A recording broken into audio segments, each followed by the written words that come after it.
Alors, Monsieur le député de Saint-Jean, à vous la parole. Merci beaucoup. Pas de problème, Monsieur le Président. Merci beaucoup. Tout d'abord, c'est sûr que je n'ai pas la verve de mon collègue, le député de Bordua, mais je vais quand même vous faire part de mon point de vue par rapport au projet de loi 32, étant donné que nous avons l'honneur d'être en cette Chambre pour exprimer notre opinion, notre volonté, mais aussi représenter bien nos concitoyens qui nous ont fait l'honneur de nous élire lors de la dernière campagne électorale. Donc, avant d'aller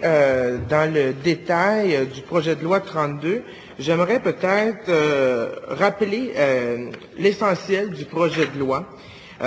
qui est un projet de loi qui vise à élargir le champ d'application de la loi sur le statut professionnel et les conditions d'engagement des artistes de la scène, du disque et du cinéma dans la réalisation de productions audiovisuelles à d'autres personnes qui contribuent à la création de ces œuvres en raison de leurs fonctions.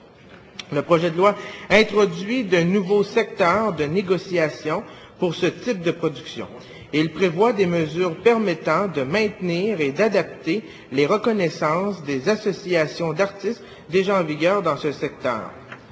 Le projet de loi abolit la commission de reconnaissance des associations d'artistes et des associations de producteurs et transfère ses fonctions à la commission des relations du travail. Et enfin, le projet de loi prévoit des modifications connexes, transitoires et de concordance. Donc, vous voyez, Monsieur le Président, que c'est un projet de loi très vaste qui touche beaucoup de gens du secteur de la culture au Québec, un secteur que nous devons, en cette Chambre, féliciter pour tout leur travail et leur talent, bien entendu. Et on a eu l'occasion d'avoir des consultations particulières très intéressantes qui nous ont permis de rencontrer plusieurs groupes qui nous ont fait part de leur point de vue, dont l'Alliance internationale des employés de scène, de théâtre, de techniciens de l'image, artistes et métiers connexes des États-Unis, ses territoires et du Canada, l'Alliance québécoise des techniciens de l'image du son, la Guilde des musiciens et des musiciennes du Québec, l'Alliance of Motion Picture and Television Producers,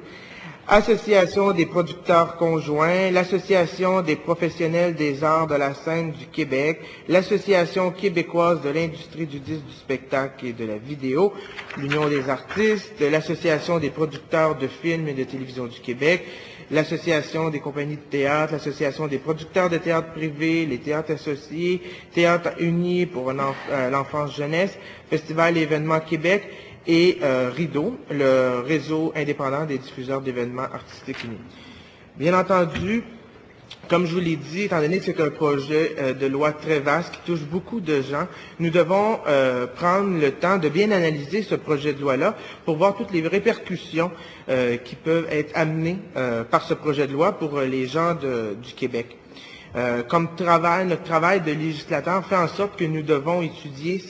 ce projet de loi-là et nous pourrons le faire dans le contexte de l'étude article par article.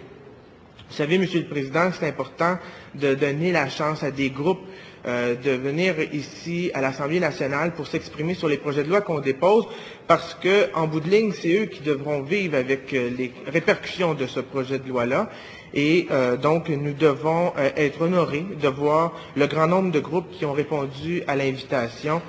notre invitation et celle du gouvernement, de participer à ce projet, à l'étude, aux consultations particulières, pardon. Donc, rapidement, je sais que la plupart de mes collègues ont mentionné l'historique de ce projet de loi-là, mais c'est quand même bien de se le répéter pour l'avoir en tête. Donc, ce projet de loi-là est issu des travaux du médiateur Gilles Charland, qui avait été mis en place au printemps 2007. Son mandat était de régler le conflit de travail qui opposait l'Alliance québécoise des techniciens et du son et l'Alliance internationale des employés de scène, de théâtre, de technique de l'image, des techniciens de l'image, pardon, les artistes et métiers connexes des États-Unis, ses territoires et du Canada.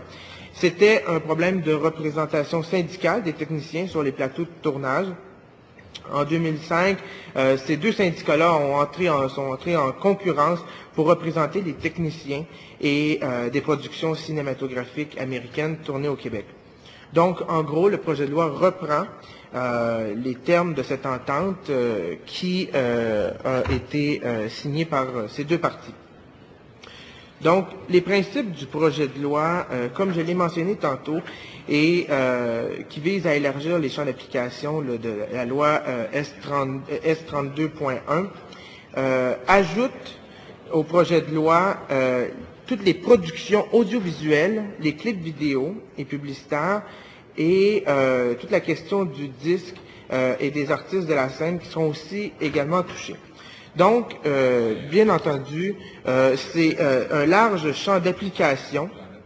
de cette loi-là qui fait en sorte que certains groupes que nous avons eu l'occasion d'entendre lors de nos consultations particulières, qui ont eu l'occasion de se faire entendre, ont pu nous mentionner que les deux articles principaux qui posaient problème étaient l'article 3 et l'article 15.